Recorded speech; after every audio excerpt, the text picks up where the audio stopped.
یہ بتائیے کہ جو ملک کی جو موجودہ جو صورتحال ہے اس میں کیا اب اپوزیشن باہر آ رہی ہے، مفاہمت ہونے جا رہی ہے یا مفاہمت ہونے جا رہی ہے؟ کیا ہونے جا رہی ہے یا مزاحمت ہونے جا رہی ہے؟ کیا چیز ہونے جا رہی ہے؟ عوام دیکھ رہی ہے نون لیگ کیا کرنے جا رہی ہے؟ دیکھیں مفاہمت تو جو اس ملک کا حال اس حکومت نے کر دیا ہے اور عوام دشمنی کی جو مثال انہوں نے قائم کی ہے اس میں مفاہمت کا تو کہیں مجھے نہیں لگتا کہ ان کے ساتھ بات بھی کرنی چاہیے. مفاہمت تو بہت دور کی بات ہے اور اس وقت تو پوری کوشش یہ ہونی چاہیے کہ اس حکومت کا راستہ روکا جائے. اگلے جو دھاندلی کے پلانز یہ بنا رہے ہیں ان کو روکا جائے تاکہ ہمیشہ کے لیے اس حکومت سے اور ایسی جو حکومتیں ہوتی ہیں جو لائی جاتی ہیں مسلط کی جاتی ہیں ان سے عوام کی جان چھوٹے. اچھا میم یہ بتائیں گی کہ بلاول بھٹو نے کل کہا ہے کہ جو پی ڈی ایم میں کو کرٹیسائز کرتے ہیں کہا ہے کہ پیپلز پارٹی کا وقت ضائع کیا ہے. پی ڈی ایم میں نے پیپلز پارٹی کا وقت ضائع کیا ہے. اچھا تو جو بھی ایونٹس انفولڈ ہوئے ہیں جو ہوا تھا وہ پوری قوم کے سامنے کس نے کس کا وقت ضائع کیا کس نے کیا کیا وہ پوری قوم کے سامنے مجھے اس کو دہرانے کی ضرورت نہیں ہے. جی قومی حکومت کے حوالے سے شہباز شریف صاحب نے جو تجویز دی ہے کہ آپ اس سے اتفاق کرتی ہیں؟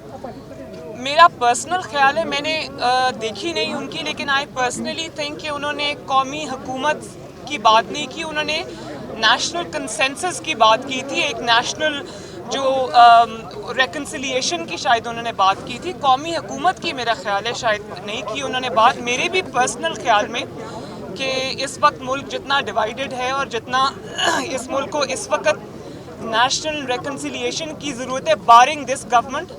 یہ جو حکومت ہے اس کو باہر رکھیں اور باقی جو پارٹیز ہیں ان کو اکٹھے ہو کر سوچنا چاہیے کہ اس ملک کو آگے کیسے لے کے جانا ہے. 3 سالہ کارکردگی پہ کیا کہیں گی آپ؟ جو گورنمنٹ نے 3 سالہ کارکردگی کے حوالے سے جو بات کی ہے آپ سمجھتی ہیں کہ ان کا ایک اچھا شو بڑی مضحکہ خیز بات ہے. میرے خیال ہے کارکردگی کا مطلب یہ ہوتا ہے کہ کچھ اچھا کچھ برا یا کچھ اچھا. اس کو تو کارکردگی کہنا ہی نہیں چاہیے. اس کو تو تباہی اور بربادی کہنا چاہیے. پاکستان کی 73 سال کی تاریخ میں نہ کبھی اتنی نااہل گورنمنٹ آئی ہے نہ کبھی اتنی نالائق گورنمنٹ آئی ہے اور نہ کبھی اتنی بے حس گورنمنٹ آئی ہے کہ مجھے بتائیں 3.5 سال میں کبھی کسی نے ایک دفعہ بھی یہ خبر سنی کہ آٹا سستا ہو گیا ہے, چینی سستی ہو گئی ہے, پیٹرول سستا ہو گیا ہے یا ڈیزل سستا ہو گیا ہے یا بجلی کے بل جو ہے وہ کم ہو گئے ہیں یا کوئی بہتری آئی ہے؟ لاقانونیت کا آپ حال دیکھیں کہ جگہ جگہ جس طرح آج کل زیادتی کے واقعات ہو رہے ہیں اور وہ جس طرح سے ان کو ڈیل کیا جا رہا ہے میں نے پاکستان کی تاریخ میں کبھی یہ نہیں دیکھا.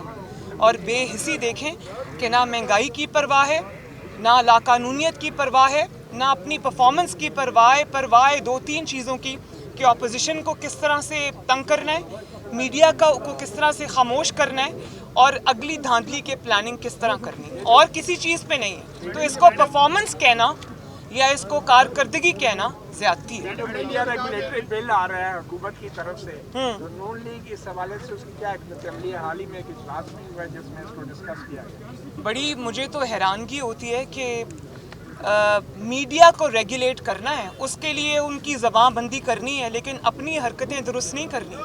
کہ ڈر صرف ان لوگوں سے ہیں جو سچ بولتے ہیں. اور یہ جو 3 سال سے آپ لوگوں کے ساتھ مطیع اللہ جان صاحب آپ اس کے پرائم اگزامپل ہیں. آپ کے ساتھ حامد میر صاحب کے ساتھ ان کے جو بھائی ہیں کیا نام ہے ان کا, عامر میر صاحب, اس کے علاوہ جو دیگر جرنلسٹ کے ساتھ جو راتوں رات اسد طور کے ساتھ ابصار عالم صاحب کے ساتھ جس طرح راتوں رات گھروں سے اٹھا لیا جاتا ہے, گولیاں مار دی جاتی ہیں, نوکریوں سے نکلوا دیا جاتا ہے, سچ بولنے کی پاداش میں ان کو چینل سے فارغ کر دیا جاتا ہے, وہ یوٹیوب پہ اپنے پروگرامز کرنے پہ مجبور ہیں. تو یہ جو ریگولیٹری بل آ رہا ہے یہ آئی تھنک اسی کا تسلسل ہے. لیکن میڈیا کو خاموش کرانے سے یا ڈرانے سے دھمکانے سے میرا نہیں خیال کہ کوئی فرق پڑے گا کیونکہ جو آپ کی اتنی نالائکی نااہلی کے جو ڈھیر لگے ہوئے ہیں, انبار لگے ہوئے ہیں, اس کو آپ نہیں چھپا سکتے.